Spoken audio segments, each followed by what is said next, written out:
जलोदिया गांव में डेंगू का कहर, 70 से 80 मरीज, एक गर्भवती की मौत। फंड का बहाना बना सो रही ग्राम पंचायत, जिम्मेदारों को भी नहीं है होश। संध्या लोकस्वामी ने स्पॉट पर पहुंचकर जानी जमीनी हकीकत।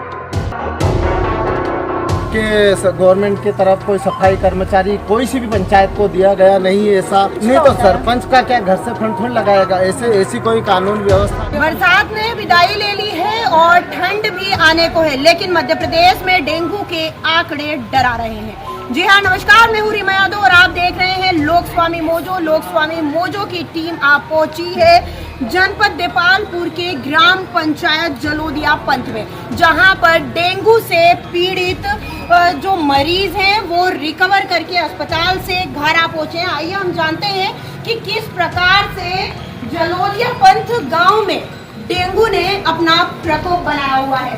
भैया, आपको क्या हुआ था? डेंगू हुआ तो मेरे घर में 4 पेशेंट। अच्छा, अभी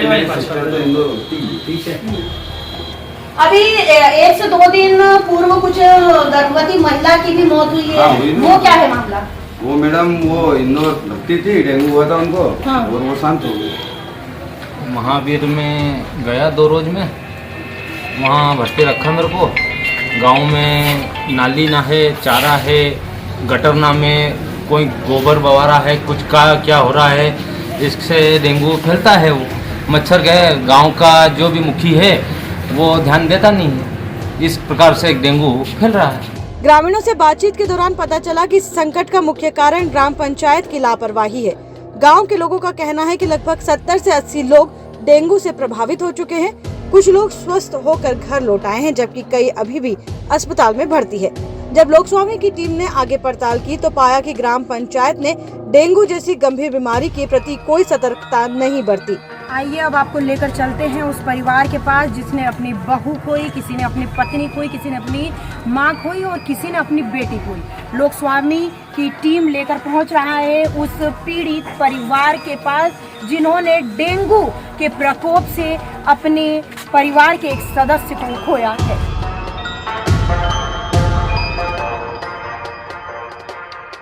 जब टीम ने ग्राम पंचायत जलोदिया पंथ के मुखिया सरपंच बलदेव सिंह से चर्चा की तो उन्होंने अपनी तिजोरी में अनियमितताओं से भरी कार्यशैली को छुपाने के लिए तर्क वितर्क करना शुरू कर दिया। जब उनसे पूछा गया कि उन्होंने अपनी पंचायत में स्वच्छता को लेकर कितने कार्य किए हैं तो सरपंच ने कहा कि उन्हें फंड नहीं मिलता है और कोई उनकी सुनवाई नहीं करता। उन्होंने यह भी बताया कि उन्होंने कई बार जनपद अनुविभागीय अधिकारी, विधायक और सांसद तक को कई आवेदन दिए हैं, लेकिन कहीं से कोई भी उनकी मदद के लिए आगे नहीं आया। सरपंच बलदेव सिंह की बातें स्पष्ट करती हैं कि वे अपने दायित्वों को निष्ठा और ईमानदारी से नहीं निभा रहे हैं, क्योंकि ग्राम पंचायत के लिए सरकार ने कई महत्वपूर्ण योजनाएं चला रखी है, जिसमें कंकड़ से कंचन की और एक महत्वपूर्ण योजना है जिसमें स्वच्छता और सौंदर्यीकरण के ही कार्य होते हैं।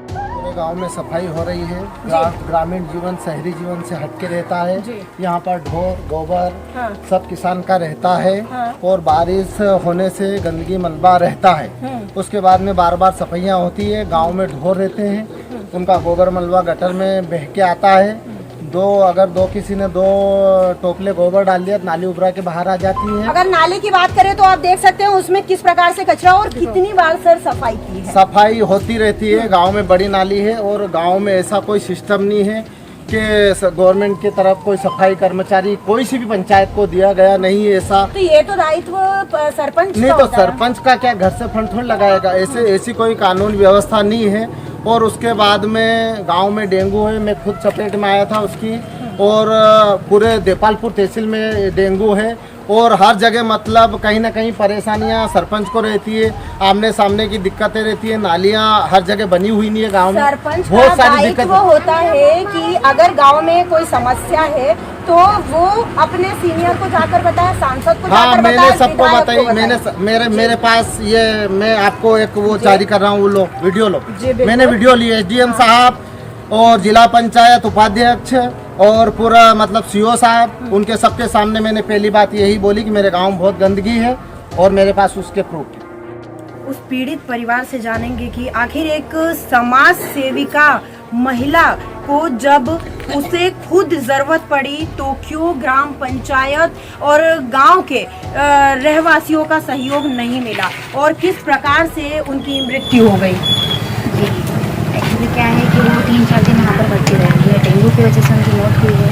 वहाँ पर भर्ती थे, बहुत इलाज करवाया, पता चला नहीं बची उनकी। और बहुत सारे यहाँ गांव में भी पीड़ित हैं, अभी उनके लिए भी सहायता घर में भी अभी हमारे 2 और पेशेंट हैं जिनको अभी भी डेंगू है। और सरकार से यही है हमारी मान्यता कि आगे हमारी कुछ हेल्प करें। जब ग्रामीणों की समस्याओं को नजरअंदाज किया गया और डेंगू का प्रकोप बढ़ता गया, तब जलोदिया पंथ की युवा पीढ़ी ने जागरूकता फैलाने के लिए संत सेवा नव युवक मंडल नामक समूह बनाया। इस समूह ने पैसे इकट्ठा कर गांव में डेंगू की सफाई के लिए कीटनाशक दवाइयों का छिड़काव कराया।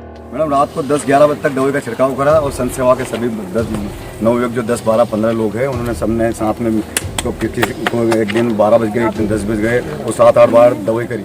गांव के लोग अब पंचायत से यह उम्मीद कर रहे हैं कि वे अपनी जिम्मेदारियों को समझेंगे और स्वास्थ्य के प्रति गंभीरता दिखाएंगे। यदि समय रहते उचित कदम नहीं उठाए गए तो स्थिति और भी भयावह हो सकती है। विशेषज्ञों का मानना है कि स्वास्थ्य विभाग और ग्राम पंचायतों को कागजों पर नहीं बल्कि जमीनी हकीकत पर ध्यान देना चाहिए। सही डेटा जुटाना, स्वास्थ्य सुविधाओं में सुधार करना और जन जागरूकता फैलाना आवश्यक है। यदि यह नहीं किया गया तो डेंगू जैसी बीमारियों का प्रकोप भविष्य में और भी बढ़ सकता है। बट वर्तमान में हमारे गांव में 85 मरीज अभी एक्टिव है, जिसमें से 10 से 12 इंदौर बड़े हॉस्पिटल में एडमिट है। एक गर्भवती महिला की 4 दिन पहले मौत हो गई है डेंगू के कारण। डेंगू का मुख्य कारण है गांव में रुका हुआ पानी, नालियाँ पर्याप्त नहीं है, सड़कों पे पानी भरा हुआ है, साफ सफाई की व्यवस्था नहीं है। एक तरफ देखा जाए कि अपना इंदौर जिला स्वच्छता में नंबर 1 और जो हमारी ग्राम पंचायत है जो कि इंदौर जिले में आती है वो मतलब स्वच्छता में देखा जाए तो सबसे पीछे। कहाँ है जिम्मेदार जो गांव की परेशानी नहीं देख रहे हैं? लगातार गांव में जब लोक स्वामी मोजो ने सर्वे किया तब पाया कि गांव में जो गांववासी हैं उनकी अनेक प्रकार की समस्याएं हैं और उन समस्याओं से जूझ रहे हैं और जिम्मेदार जो सरपंच है वो किसी की सुनवाई नहीं कर रहे हैं। कैमरा पर्सन आशीष शर्मा के साथ मैं रीमा यादव, लोक स्वामी मोजो, इंदौर।